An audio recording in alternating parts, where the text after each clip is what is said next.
berani. Pada pun Nabi Muhammad. Dua kali tahu ada dua kali. Dua kali nak mau orang kata kalau berumah dah berumah. Ada banyak dua kali. Kalau aku ini kalau berapa meter pernah menteri. Pak Wilo nak boleh. Maka bukan ini jadi sudah buka umur. Kalau inna lau minas syaitan dalam hadis. Inna jika lau kalau Allah daripada syaitan. Maka kepada Allah bilang ngaku. Buat gini dapat gini boleh. Okey? Soalan terima kasih banyak. Insya-Allah kita buat program dengan guru-guru yang ini. Tak boleh bagi semua lah. Tapi yang ni perbuatan dia. Mula orang tak boleh tapi jadi pekerjaan dulu. Atau apa dulu? Aku apa mana dengar tu? Kan dulu. Bangun lain. Okey kita anak-anak kita pun apa? Kita tahu kita sebab masalahnya kita ni. Kalau tak ada bangun ni, amu-amu kan semua ni bangun ni halau. Besar tak besar dalam politik saudara-saudara. Kalau duk keti ala nak buat bangun ni ada waktu yang politik tak buat. Atu.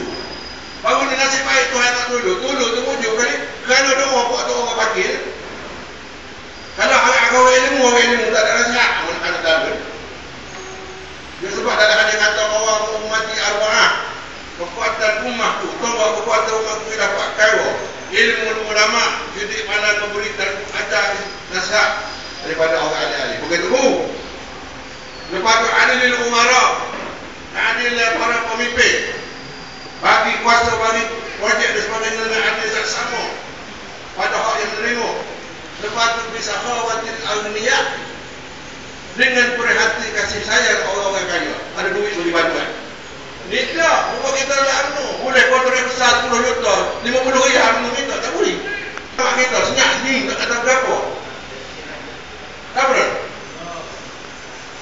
Pemimpin tak tahu lah, tak tahu ayat pemimpin yang tak adil ke mana tak adil.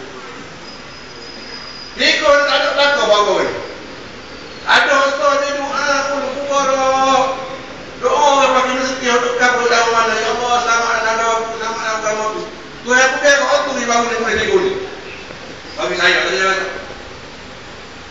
Sebab tiba-tiba ni tu hanya tak ada belum. Okey rakyat ahli parlimen yang minta masuk ke parlimen. Marah kan. Kalau bahasa Melayu terjamin, agama terjamin, bahasa Melayu terjamin, raja aku dijunjung. Barulah kita uji apa kita tubik.